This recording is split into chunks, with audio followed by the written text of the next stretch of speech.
Hello ladies and gentlemen, and welcome back to Georg Mack Plays the Classics. We've been to Japan's feudal era, now let's head to England for the war between the Saxons and Normans in Defender of the Crown. The king is dead and there is no heir to rule the kingdom. Instead, 3 Saxon knights and 3 Norman knights look to conquer, raid, and unite the land under them. You can choose to take the role of one of 4 Saxon knights, each with their own strengths and weaknesses. Wilfred of Ivanhoe is well-rounded, being particularly good at jousting and swordplay. Wulfric the Wild is weak in leadership and swordplay, but can build leadership up with his strong jousting ability. Cedric of Rotherwood begins with strong leadership and is above average in other categories. Geoffrey Longsword is a bad jouster, but strong elsewhere. When you choose your knight, Robin of Locksley promises to be available to help up to 3 times in a campaign. I used him precisely 0 times. You're then placed on the map with 1 territory under your control with a castle. 5 other territories are controlled by 5 other knights and their castles. 12 other territories are immediately up for grabs. Each territory grants you a number of vassals to add to your army and monthly income. You keep a garrison at your castle and a roaming army. Units consist of soldiers, knights, and catapults. Soldiers are your main force, and you want to keep their numbers high for defense. Knights are your shock troops, 8 times more expensive than soldiers, and supposedly a great offensive force. Catapults are very expensive and used for sieges. Each turn takes a month of time and gives you a few options. First, you can call a tournament for 5 gold pieces. Here you can duel for fame or wager your land against a rival knight.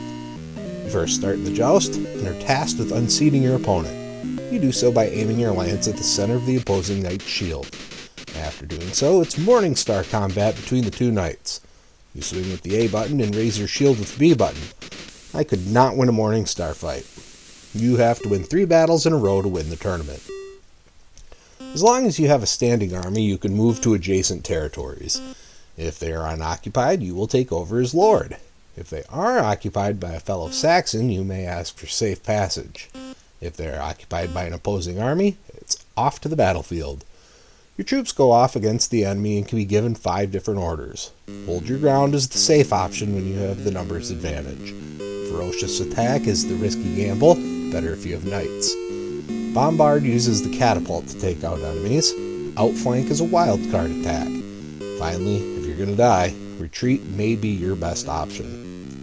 You can raid enemy castles to loot treasure. This puts you in a series of 4 sword fights. The first 3 are against weak guards, with the final against a stronger one. You thrust with the A button and parry by holding up with the A button. I found the technique of holding the A button to stab and then parrying to get through without much of a scratch.